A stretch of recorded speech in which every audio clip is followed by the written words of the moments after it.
જે મારું નામ જ પવિત્ર અને શુભ છે, જેનું સ્મરણ કરતા મન પવિત્ર થાય, વિચારો શુદ્ધ બને. અને એટલા માટે એ શુભના આશ્રયે સત્સંગમાં જો આપણે રહીએ તો આપણી વૃત્તિઓ પણ શુભ થઈ જાય. કોઈ પણ ગળપણ હોય ને એમાં વસ્તુ નાખીએ તો વસ્તુ ગળી બની જાય. એમ ગુરુ મહારાજ તો પ્રેમની મધુરતા એમની પાસે છે જ, અને એમના સત્સંગ દ્વારા આપણે જો એની અંદર પ્રવેશ કરી દઈએ તો આપણું જીવન પણ મધુર બને. ભગવાન મધુરતાનો વિગ્રહ છે. મધુરાધિપતે અખિલમ મધુરમ. તો જેનું સ્વરૂપ મધુર છે, જેની લીલામાં માધુર્યતા છે, લીલા માધુરી ગાવાનો અને સાંભળવાનો કેવો આનંદ થાય. તો આ સત્સંગ માધુરી એ ગુરુ મહારાજના સાનિધ્યમાં સાંપડી રહી છે. ગુરુ મહારાજે શુભનામ તરીકે, આપણે પણ ક્યારે પેલા પત્ર લખતા, સ્વસ્ત્રી શ્રી શુભનામ ફલાણા ફલાણા, સ્વસ્તિ અને પછી શુભ. શુભ એટલે પવિત્ર, શુભ એટલે મંગલકારી છે. તો આપણા મંગલાચરણની અંદર જ મંગલકારી સંબોધન હોય. સંતરામ શુભના. મહારાજ તો મંગલકારી છે જ. જે કોઈ એમનું સ્મરણ કરીને નીકળે તો એને પરિપૂર્ણ રીતે સફળતા પ્રાપ્ત થાય. અને એટલા માટે સંતરામ શુભના, બધું જ મંગલ કરનાર, બધું જ શુભ અને બધું જ કલ્યાણ કરનાર છે. મહારાજને સ્મરી તો જુઓ. સારા પ્રસંગોએ, કોઈ વિકટ પ્રસંગોએ, કોઈ અઘરા કામની વખતે જરૂર મહારાજ સાથે જ હશે, સાથે જ રહેશે. તો એ જીવન માધુરીની મધુરતા આપણને સત્સંગની અંદર મળી રહી છે. અને મધુરતાનો રસાસ્વાદ આપણે આ સત્સંગમાં લક્ષ્મણદાસજી મહારાજના માધ્યમથી પ્રાપ્ત કરી રહ્યા છે. આમાં આપોઆપ જોહો કહીને આત્મદર્શન કરાવ્યું, આત્મા સુધી લઈ ગયા. પણ હવે જે અવસ્થાની સ્થિતિ આવે છે એમાં કહ્યું, આપ ભયા જબ. હું પોતે થયો. શું થવું એ કોઈ અલગ વસ્તુ છે? હું પોતે થયો. હું તો છું જ, ક્યાં થવાનું હતું બાકી? શરીરથી જન્મ્યો છું ત્યારથી તો હું છું જ. આપ ભયા. પણ એ આપ ભયા એ સ્થૂલ ભાવ છે, અને સ્થૂલના આધારે સૂક્ષ્મ તરફ આગળ વધવાનું છે. સ્થૂલનો સહારો લઈ સત્યનું સંશોધન કરવા માટે નીકળવાનું છે. જેમ વિજ્ઞાનની પ્રયોગશાળામાં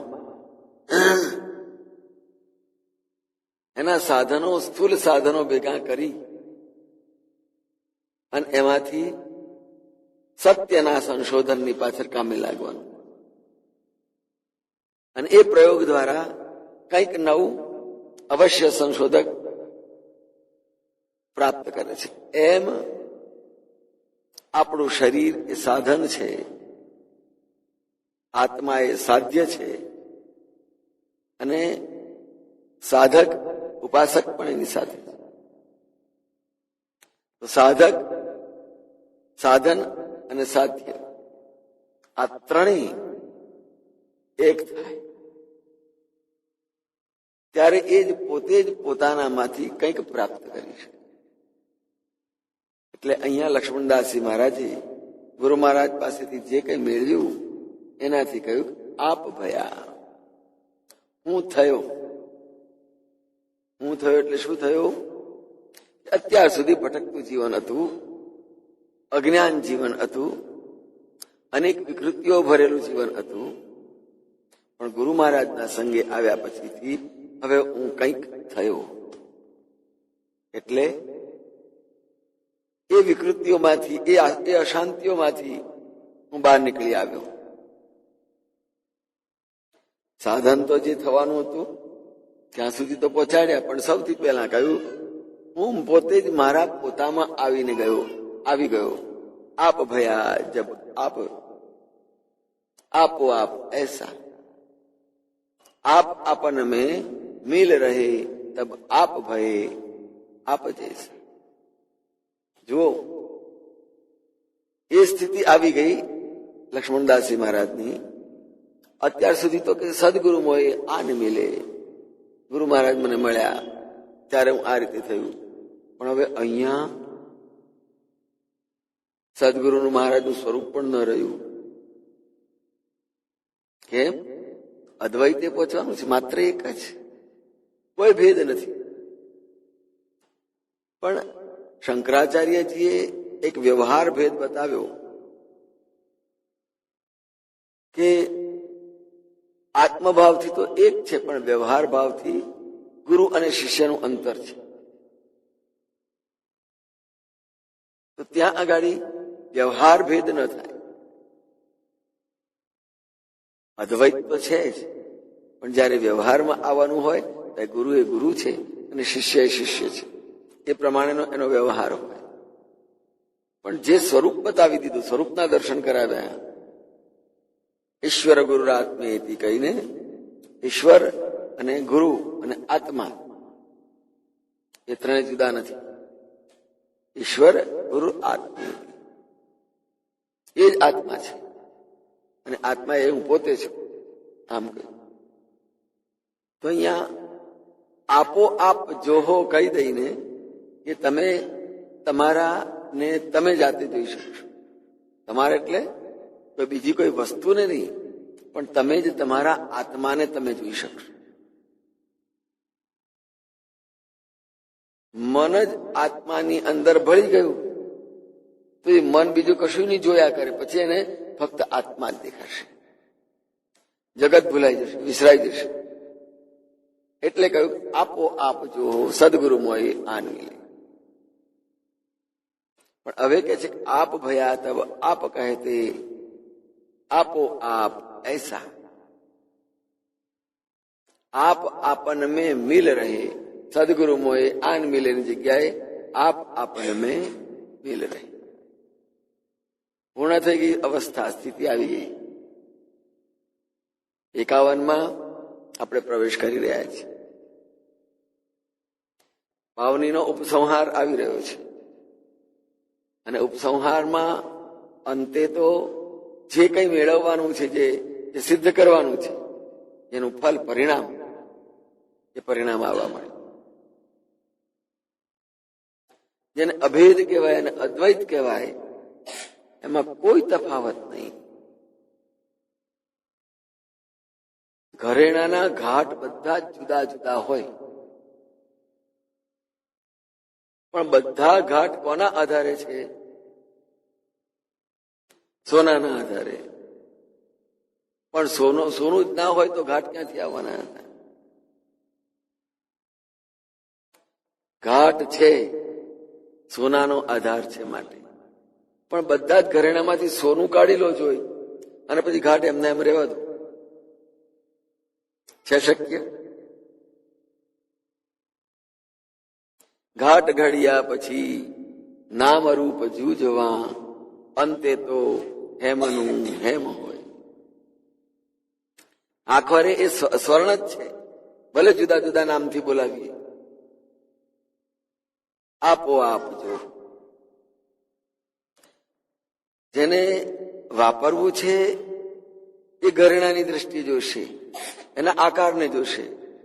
પણ જે વેપારી છે, સોની છે, એની પાસે લઈ જવામાં આવશે તો કે આમાં આટલું સોનું છે એમ કહેશે. ઘરેણા આટલા સરસ છે એમ નહીં કે, હજુ આ ઘાટ છે એમ નહીં કે, તમારું આટલું સોનું થાય છે, બોલો.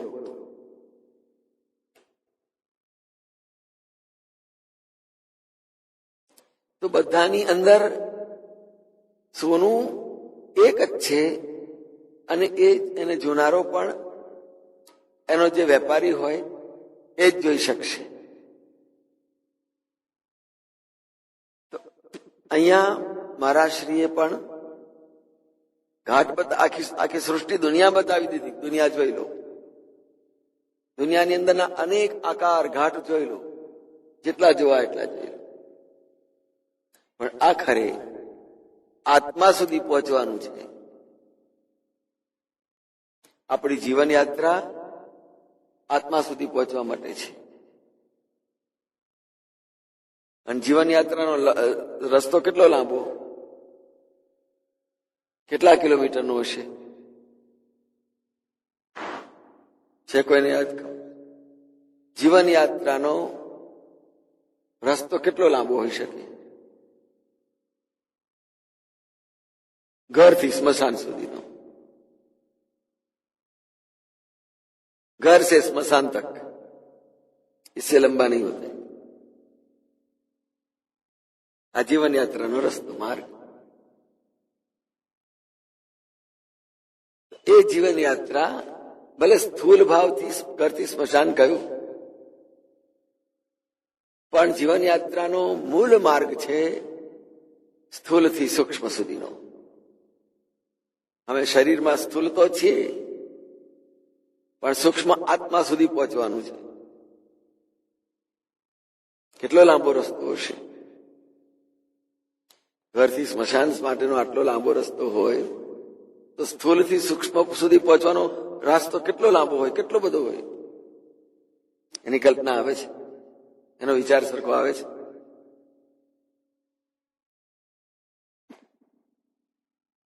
કેટલો લાંબો હશે રસ્તો? શું એક કશું પણ નહીં. સ્થૂલ શરીર છે અને સૂક્ષ્માત્મ ચેતના છે. આટલા બધા નજીક છે અને ઓતપ્રોત છે, છતાંય 184 ભમ્યા કરીએ, જન્મોના જન્મો સુધી અને વર્ષોના વર્ષોની તો ગણતરી ના થાય, તોય આત્મા સુધી ના પહોંચી શકાય. કેટલો બધો લાંબો માર્ગ થઈ ગયો. અને છતાંય હતો દિલમાં જ તું બેઠો, ખબર એની મને નહોતી. તું અંદર જ બેઠેલો હતો. તો કે આપોઆપ જો પોતાના નિજ સ્વરૂપને પોતાનામાં જોવાનું છે. અને એ જે છે વિકટ માર્ગ, પણ ઓછામાં ઓછો, ટૂંકામાં ટૂંકો માર્ગ છે, પણ છે બહુ વિકટ. જેમ હિમાલયની અંદર 4 ધામની યાત્રા કરવા જઈએ તો યમનોત્રી, ગંગોત્રી, બદ્રી ને કેદારામ કેટલું બધું ફરવું પડે. કેટલું ફરીએ ત્યારે એ પહાડોમાં ગાડી લઈને નીકળીએ તો અઠવાડિયું 10 દાડા તો સહેજે થઈ જાય. પણ અંદરની બાજુએ સીધો રસ્તો એવો છે કે તમે 2 દિવસની અંદર બદ્રી, કેદાર, ગંગોત્રી, યમનોત્રી કરી શકો. ટૂંકો રસ્તો, પણ છે વિકટ. પહાડોમાં, જંગલોમાં, બરફ ઉપર, શિખરો ઉપર ચડી ઉતરીને પાર ઉતરવાનું. એમ દુનિયામાં 184 ભમીને લખરે 84 ભમી આવી છું. બસ શરણે આવ્યા છે.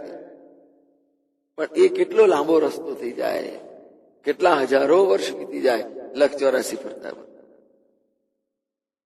પણ જેમ 4 ધામનો પાછળનો રસ્તો ટૂંકો છે, એમ સ્થૂલથી સૂક્ષ્મ સુધી પહોંચવા માટેનો રસ્તો ઘણો ટૂંકો, એક કશું ભારે નથી. આપણે પોતે જ આપણા પોતા સુધી પહોંચવાનું છે.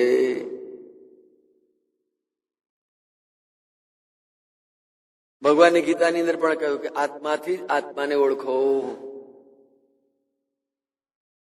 હવે એ કેવી રીતે હોય?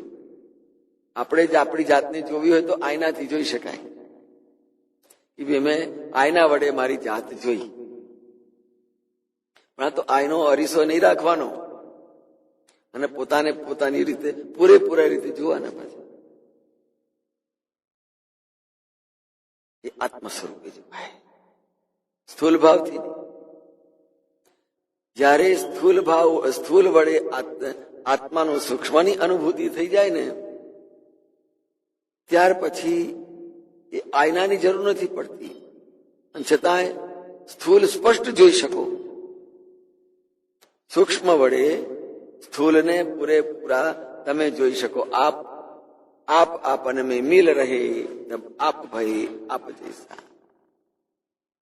આપોઆપ જો હો, તમે તમારી જાતને ખૂબ સારી રીતે, ખૂબ સરસ રીતે જોઈ શકશો. પણ ક્યારે? પહેલું તો આ છેડેથી બીજે છેડે પહોંચે ત્યારે બીજા છેડા વડે પહેલો છેડો જોઈ શકાય.